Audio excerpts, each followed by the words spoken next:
লাউ এবং গোস্ত নবীজি কেন একসাথে খেতেন? বর্তমান বিজ্ঞান এই গবেষণা করে তারা অবাক হয়ে যাচ্ছেন যে এটা কোনো সাধারণ মানুষের খাবার হতে পারে না। কারণ কোনো সাধারণ মানুষের পক্ষে জানা সম্ভবই নয় যে এই খাবারের মধ্যে এত উপকার রয়েছে। এখন তো কোরবানির সময় চলছে, আমাদের প্রায় প্রতিটা ঘরেই কিন্তু কম বেশি গোস্ত রয়েছে।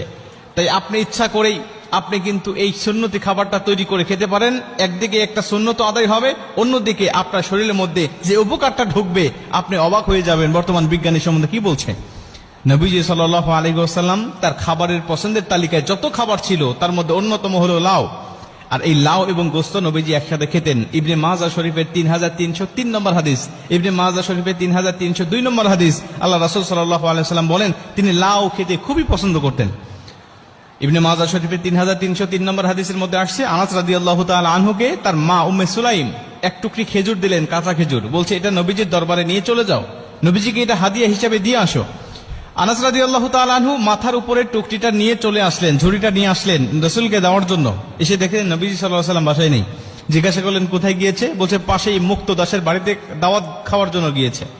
আনাস রাদিয়াল্লাহু তাআলা আনহু বলছেন আমি এতক্ষণ অপেক্ষা করবো এখানে, আমিও চলে গেলাম গিয়ে নবীজিকে দেখার জন্য। গিয়ে দেখি যে নবীজি খাবারের দস্তরখানায় বসে পড়েছে, তার সামনে খাবারগুলোকে সাজিয়ে রাখা হয়েছে।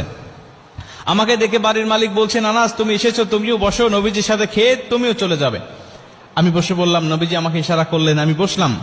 নবীজিকে দেখলাম যে তার সামনে খাবারগুলো সাজানো হয়েছে, তার খাবারের তালিকায় অন্যতম একটি খাবার রয়েছে, সেটা হলো লাউ এবং গোস্ত একসাথে রান্না করা।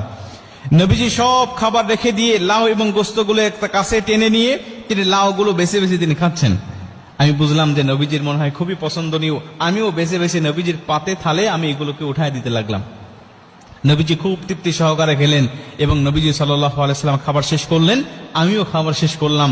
দুজনে বাসায় এসে খেজুরগুলো নবীজি নিজে খেলেন এবং সব বিলি বন্টন করে দিয়ে নবীজি আমার টুকরিটা ফেরত দিলেন।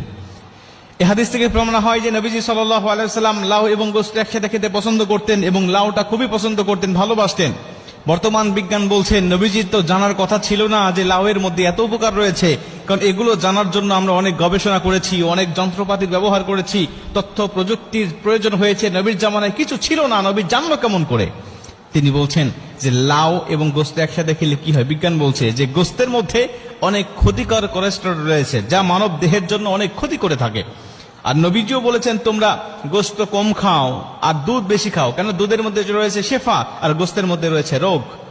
নবীজির হাদিস দ্বারা এটা প্রমাণিত। আর বিজ্ঞানও প্রমাণ করেছে হ্যাঁ গোশতের মধ্যে রোগ রয়েছে, এটা যত কম খাওয়া যায় তত ভালো, দুধ যত বেশি খাওয়া যায় তত ভালো, এটা মানব শরীরের জন্য উপকার। বিজ্ঞান বলছে যে এই গোশতের মধ্যে এই ক্ষতিকর কোলেস্টেরলটাকে নষ্ট করে দেওয়ার জন্য যদি কোনো মানুষ